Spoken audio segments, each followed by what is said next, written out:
Welcome viewers to the next video of the playlist for loops in C++. So today we are going to see how to check if a number is a perfect number or not. So let's just jump into the video. The first thing that we will need to see is that what is a perfect number. A perfect number is a number which is equals to the sum of its divisors. Okay, for example 6.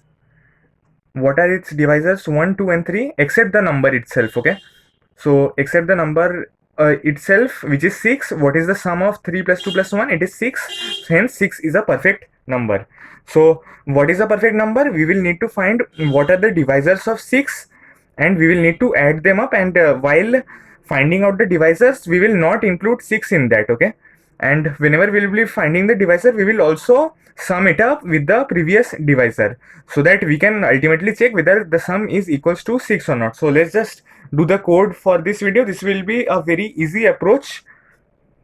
So first let's take input of a number int n, which will be the initialization of n, and then sin n will give the input in the declaration of n. Now we will run a loop from 1 to the number, and we will simply see that if a number is a divisor then we will sum it up. So for summing it up in a variable, we will just take a variable int s equals to 0, and then what we will do, we will just write if n mod I equals to 0. There will always be double equals to because of the syntax of if structure.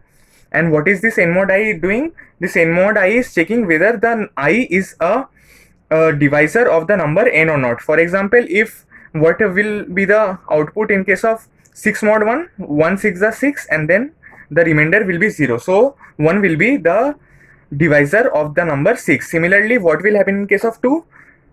2 3s are 6, and then the remainder will be 0, which means the number 2 will be a divisor of 6, and then we will add it up to the sum. Then what we'll do, s is equals to s plus I.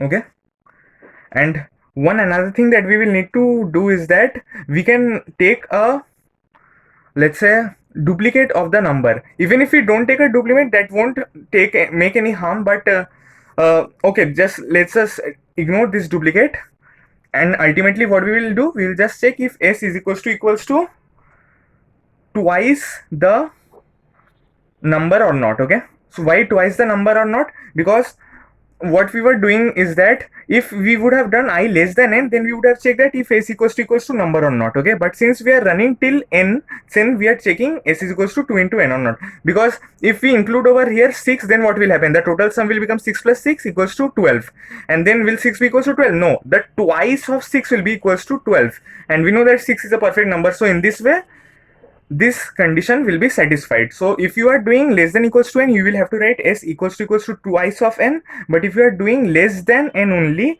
then you won't have to write this twice. If it is less than equals to, then you will have to write twice.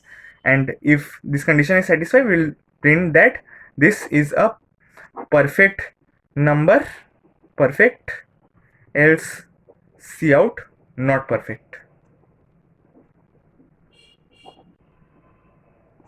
So that's it about this video. And why aren't we giving any braces after if? Because there is just one statement after if. If there are multiple statements, we would have given the if, otherwise not. And we one thing that you can keep in mind is that we can also run the loop till n only, and if we are running the loop till n, and which means before n, which is less than equals to n minus 1, then we wouldn't have to do twice, and if we are doing less than equals to n, then we will have to do that twice.